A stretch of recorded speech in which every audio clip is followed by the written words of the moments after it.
Of course, there will be some that, for medical reasons, as the PM has said, may not be able to take the vaccine. But there'll be very strong campaigns to encourage people, and we've had experience before of linking vaccination with other programs, and all of those things will be looked at over time. But now, I'm sure there will be several other forms of punishment for Australians and people around the world who refuse to take the vaccine.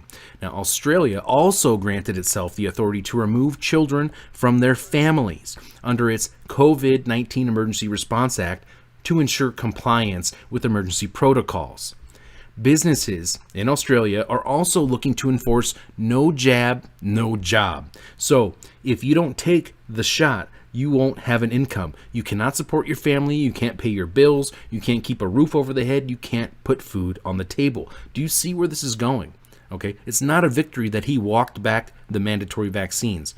Okay, now in the U.S., the CDC promoted training material on its website saying that children may be removed from parents in a quarantine situation. It's essentially the same thing that they're rolling out in Australia, and we're seeing roll out all over the world. Now, right now in the US, we're also seeing new vaccine mandates for students across the country, even those who do not attend school in person but attend online.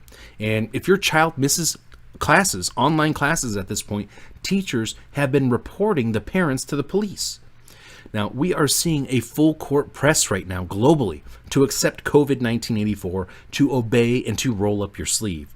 We are seeing more and more rhetoric that the state has the authority to jail you or to impose fines on you if you refuse to take this experimental vaccine.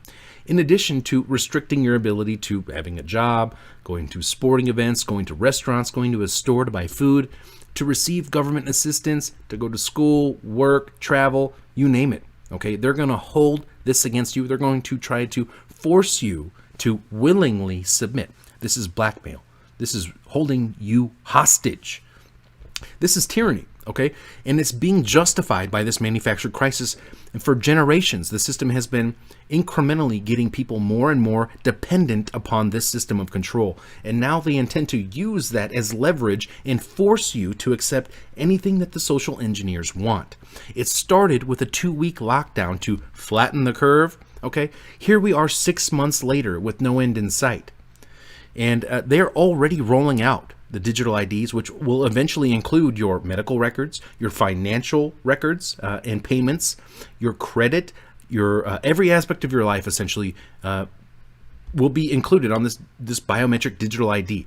Your vaccine status, everything. They're going to want to ensure your compliance. That way you can work, travel, buy, sell, participate in society, even on a basic level. And we're seeing this take place right now in Africa. For example, the Gates Foundation and Gavi, the Global Vaccine Alliance, which got its seed money from the Gates Foundation, is partnering up with MasterCard, and they're rolling out the Trust Stamp, combining a vaccine and digital biometric ID. This rolls right into ID 2020 and ID 4D and the United Nations and the Gates Foundations. I mean, this is a major operation that goes into the Sustainable Development Goals I've covered many times before. Look back at those recent reports. This is exactly like the Smart Mark episode that I did recently. Now, in Michigan, a college will digitally track students' locations and medical records at all times to ensure compliance, okay? This is not about a virus. This is about control. This is about ensuring compliance. Now, in New York, right now, they are setting up checkpoints, and they have several mandatory vaccine-related bills in session that are right now. In my state of Arizona, the emergency order includes a provision for forced isolation, forced quarantine, and mandatory vaccination that will be enforced. You know, they say all of the measures will be enforced by law enforcement at the governor's discretion, at his orders. Will they enforce this? Well, I don't know. They're certainly testing the waters for it right now. And there are countless examples around the world, across the country, that all point to the same endgame. And like Bill Gates said, they believe that you don't have a choice. But you don't have a choice. People act like you have a choice. People don't feel like going to the stadium when they might get infected. You know, it's not the government who's saying, okay, just ignore this disease. And, people are deeply affected by seeing these deaths, by knowing they could be part of the transmission chain. And, old people, their parents, their grandparents could be affected by this. And so you don't get to say, ignore what's going on here. There will be the ability, particularly in rich countries, to open up if things are done well over the next few months. But for the world at large, normalcy only returns when we've largely vaccinated the entire global population. Then there are politicians like Raf Ciccone, who is a federal Labor senator in Victoria, Australia. He wrote an op-ed and said, quote, "To anti-vaxxers, I have one message. Our tolerance for your willful ignorance is over. We cannot afford, morally or economically, to give up any ground to those who choose not to be vaccinated against COVID-19. Look, many of you out there may be looking forward to this COVID vaccine, and that's fine. That's your choice, or at least it should be, right? But for the people out there who may have reservations or concerns about this rushed experimental vaccine, its efficacy and safety, make no mistake, you may be presented with what will possibly be the most difficult decision of your life very soon. Will you submit under what equates to, in my opinion, coercion, blackmail, and or ransom to accept this vaccine for you and your family? So your children can go to schools, you can go to work, so you can buy groceries. Are you willing to face potential fines or jail time if you refuse to take this vaccine? And if they throw you in jail, who knows? They might just strap you down and put the needle in your arm anyways.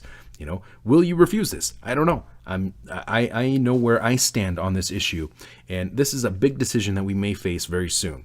Bill Gates already said that people need to be vaccinated multiple times. This isn't going to be just like a one-time and done thing. You think they're just going to mandate it? You get one shot and that's it? No. If you submit to this, this is never going to end. And who knows what will be next?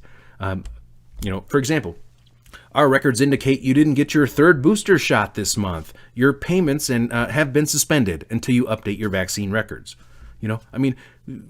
Imagine how far this could go, all due to a virus with a 99% plus survival rate. I'm not buying it, and I'm not taking it.